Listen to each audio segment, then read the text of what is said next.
Биыл Кеңес одағының батыры халық қаһарманы Бауыржан Момышұлының туғанына 115 жыл. Бүгін Жамбыл жұрты даңқты қолбасшының ескерткішіне гүл шоқтарын қойып рухына тағзым етті. Туған жері Жуалы ауданы мен Тараз қаласында мемориалды тақталар ашылды.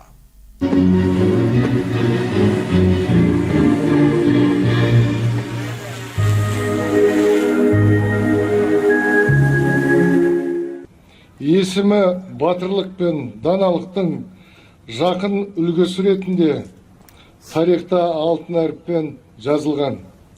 Ол туған жерін қорғауда ерліктің шыңына жетіп, соғыстың қатал сынақтарында қайсарлық пен табандылықтың үлгісі болды.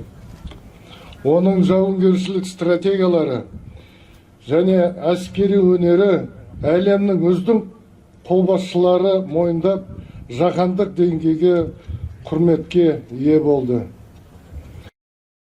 Ұлы Отан соғысы жылдары Бауыржан Момышұлы 116-шы атқыштар дивизиясы құрамында Мәскеу түбіндегі шайқастарда ерлік көрсеткен. Ол ұрыс даласында әскери шеберлігімен әрі тапқырлығымен көзге түсіп, қаһармандық даңқы аңызға айналды.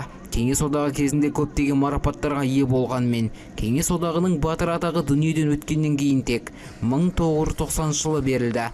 Халық қаһарманын еске алу іс-шарасына батырдың келіні Зейнеп Ахметова да қатысып, естелік әңгімелерімен бөлісті.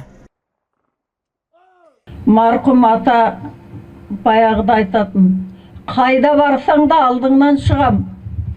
Өйткені мен өлген соң да тірілердің ішінде жүрем дейтін. Сол кезде жастық па, сол сөздің мән мағынасын сол кезде дұрыс түсінбеппіз.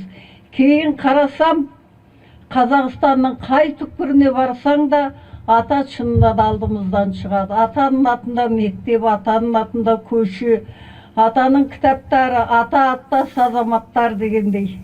Еске алу рәсімі әрмен қарай Жуалы аудандық прокуратурасында жалғасын тапты. Тау тұлғаның мемориалды тақтасы ашылды.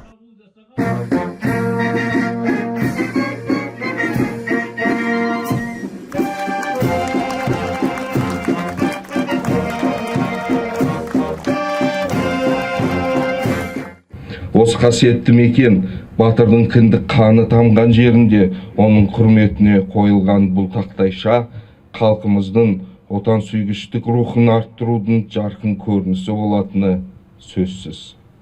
Бұл игі іс-шаралар елдігімізді нығайтып, жастардың тарихымызды тануға зор үлес қосады.